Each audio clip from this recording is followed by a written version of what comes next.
Welcome to today's Academic Explainer. We are diving straight into the source material for TEMA 31. Think of this as your masterclass on the English verbal system, tailor-made for those of you tackling advanced linguistics or gearing up for language education. We are moving way past basic prescriptive rules today. We're going to really unpack verb classes, dig into the primary auxiliaries do, be, and have, and decode the absolutely fascinating semantics of central modals. So let's jump right in. Here is our roadmap for the lecture. First, the morphosyntactic framework. Second, the nice functional properties. Third, our primary auxiliaries, be, have, and do. Fourth, the semantics of central modals. And finally, Section 5, pedagogical challenges, and our conclusion. This is going to give you a crystal clear hierarchy to work with. All right, starting off with Section 1, the morphosyntactic framework. In English linguistics, the verb phrase isn't just a part of the sentence, it's the absolute core. It dictates literally everything around it. To really master it, we have to establish its foundational architecture. So we split things into two main camps. On one side, we have lexical or full verbs. These are your heavy lifters. They carry the actual semantic weight, the real meaning of the action. On the flip side, we have auxiliary verbs. Now, they don't bring the core meaning. Instead, they act as the grammatical scaffolding. They give us the physical structure we need to express tense, aspect, mood, and voice. Without the scaffolding, the English language would honestly just collapse into a pile of disconnected vocabulary words. And this isn't just my opinion. Heavyweight linguists, we're talking Quirk, Leach, Huddleston, they synthesize this perfectly. They emphasize that the English verbal system is definitely not a single solid block. Instead, it's this incredibly sophisticated, layered hierarchy. Why does that matter? Because a flat, one-dimensional model totally fails to capture how these auxiliaries stack on top of each other, interacting with lexical verbs to create deeply complex meanings. You've got the lexical elements bringing the vocabulary and the functional elements handling the syntax, all working together in this mathematically precise web. Which brings us to Section 2, the nice functional properties. So how do we systematically tell these functional auxiliaries apart from regular lexical verbs? Well, I want to slow down for a second here to introduce a really crucial acronym. But before we get to the acronym itself, we absolutely have to talk about the theoretical concept of an operator. In advanced syntax, an operator is an auxiliary verb deployed as a structural mechanism. Think of generative grammar. Operators are essentially structural nodes that physically trigger sentence transformations. It's the exact linguistic tool we use to execute 4 very specific grammatical operations in any given clause. And those 4 operations, they make up the NICE acronym, N-I-C-E. First up is negation. The operator sits right before the word not, like she cannot do it. Then we have inversion. This is where the operator literally flips places with the subject to ask a question. Will she come? Third is code. This one's absolutely fascinating. The operator is used in reduced clauses for total grammatical economy. An economy is a big deal in language. It cuts out redundancy while keeping strict syntactic boundaries. If I say Bill stayed, you don't repeat the whole verb phrase. You just use the code. And so did Henry. Bam. Done. Finally, emphasis. The operator becomes a carrier for nuclear stress. You don't just love someone. I do love you. If a verb is performing one of these 4 operations, you have definitive scientific proof that it's acting as an auxiliary operator. Moving right along to Section 3, primary auxiliaries. Be, have, and do. Now, what makes be, have, and do notoriously tricky is their split personality. They have this unique ability to act as both full lexical verbs and as grammatical operators. Let's look at be. As a lexical verb, it expresses existence. Think Descartes, I think, therefore I am. Or it acts as a copula. A copular verb doesn't do an action, it just links a subject to an identity, like John is a man. But here's where it gets wild for language learners, especially from Romance languages.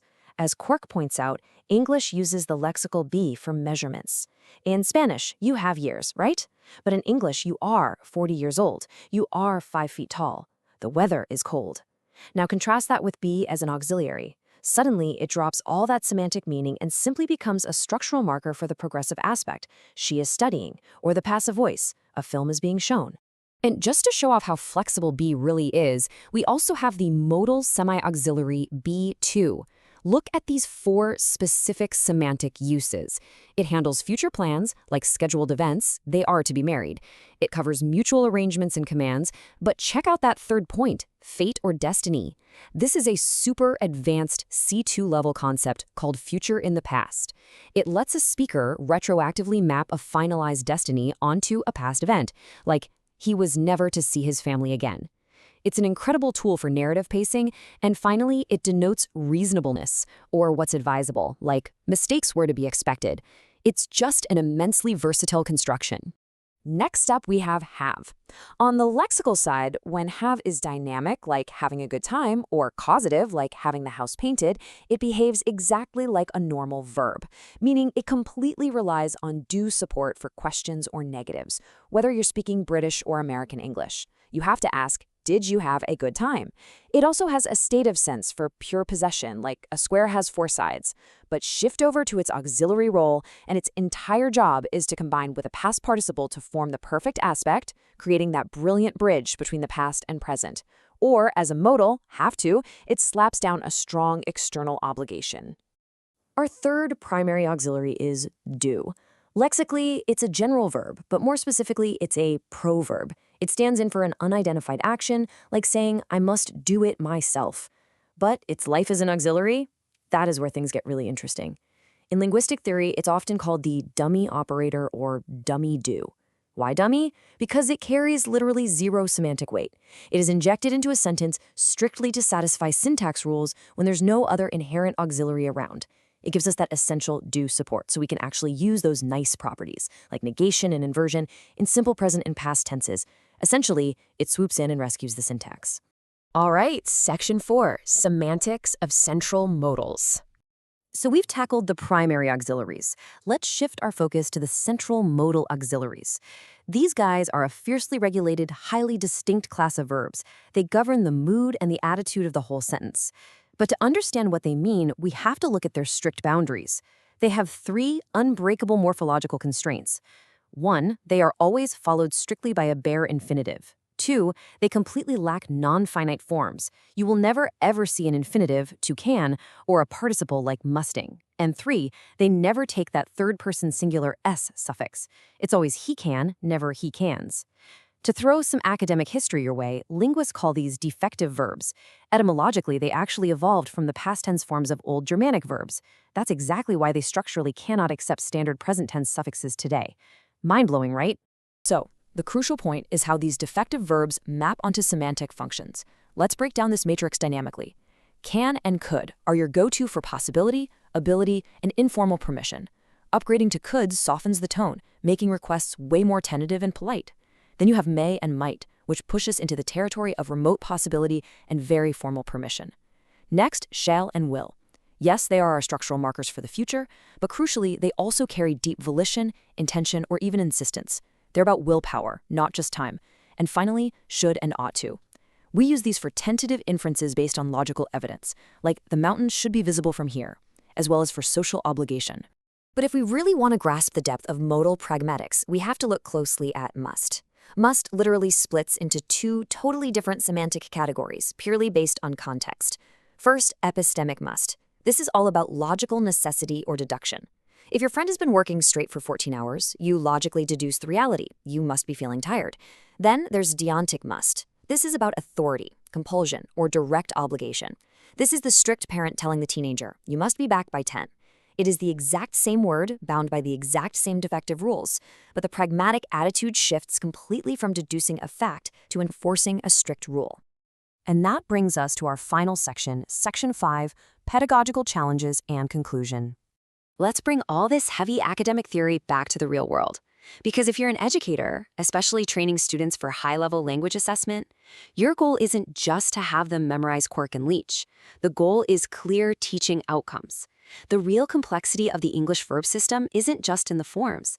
It's mastering those subtle, pragmatic, and semantic choices.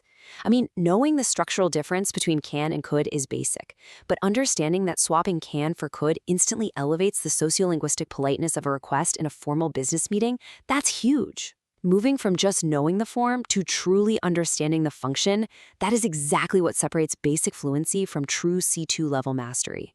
And that leaves us with a pretty significant pedagogical challenge. We talked earlier about how English fundamentally uses be for measurements, age, weather, size, while Romance languages default to verbs of possession. For a Spanish-speaking learner, that is a massive conceptual hurdle because their native deep structure is wired differently. But by understanding the nice properties, the dummy operator, and all the distinct structural behaviors we've unpacked today, you now have the rigorous academic framework to explain the why behind the grammar. So I will leave you with this final thought to ponder. How will you use this framework to guide your learners past those deep conceptual hurdles and get them to true native-like fluency? Thank you so much for joining me for this explainer on the English verbal system. Keep analyzing, keep exploring, and I'll catch you next time.